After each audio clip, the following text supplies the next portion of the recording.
a cheap ambulance. So the first benefit of buying a box ambulance is that you can stand on the roof, and there's usually quite a good view depending on where you're parked. I'm actually on the roof because I'm investigating the skylight. There seems to be a leak coming in. So first job, whoever gets this vehicle, or indeed we can do it for you, but I advise you save the money, it's very simple, is to remove the silicone barrier and replace it with some fresh silicone and get it sealed. Now, moving on to me breaking my leg is the next chapter of the video.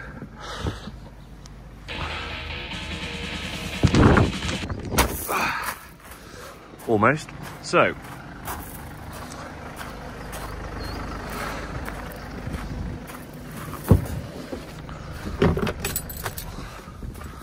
what have we got here? Let me just take these headphones off. So this is a Sprinter. It's the 5-ton model, as denoted here. 5-ton, which requires a C1E or a pre-97 driving license, and then you can drive it. And it's the 160 brake horsepower, so it's got the 2.2 Sprinter engine. Slightly less common, actually, it seems, than the V6, which is a bit more fuel hungry. This one starts and drives really well. It's booked in for its MOT later on this week. Started her up, no complaints. No warning lights on the dash. Gearbox is pretty silky smooth. Yeah, so the heater doesn't work, but that's why it's a bargain. Okay, so there's a couple of jobs for us to do on this van. The heater's not working at all. That should be fairly simple for us, but of course we don't want to send the vehicle away, especially during February or any time of the year when it might mist up, or indeed you might get a bit cold in the cab. So we're going to focus here on getting the actual base vehicle right. Of course, in the back it's completely up to you. It's been decommissioned by the ambulance service, and they always do a very nice job and make it very difficult to get everything working in the back again. So as always, it's probably best that you strip out all of the Genesis system and stuff that supports the electrics originally and put in your own wiring loom. The diesel heater is still in there, untested, but it is there. There's some pretty old stuff on here, a sine wave inverter. Usually they're about 1500 watts. But yeah, this is the skylight that's leaking. Nice little shower I got there. But yeah, it's a WS conversion. They're always quite nice. Got the double glazed windows.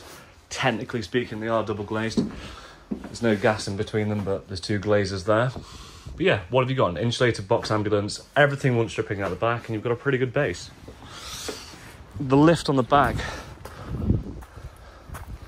Ow. The lift on the back doesn't work, and that's why it's been professionally chained to the reverse camera holder. So of course that does want removing.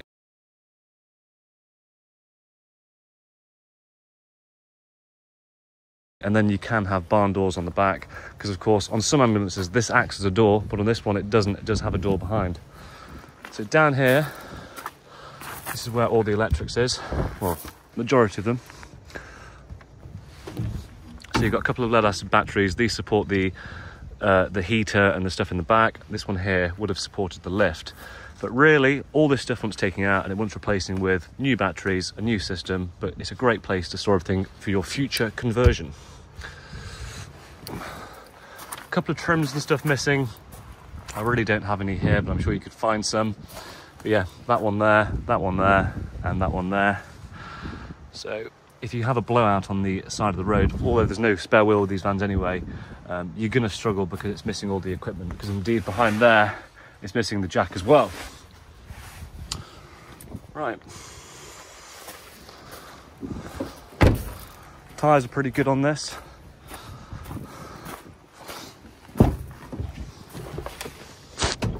Hop on it. This door's all right at the bottom, starting to go a bit here, so that's worth noting.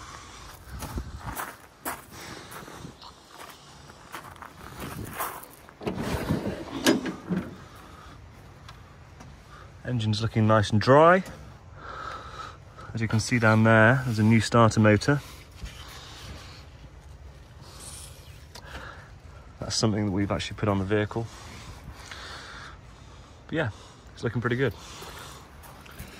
Bit of a slam. Right, box ambulance. Bit rough, bit ready, drives well, needs a bit of work, well priced. Who's going to be the lucky buyer?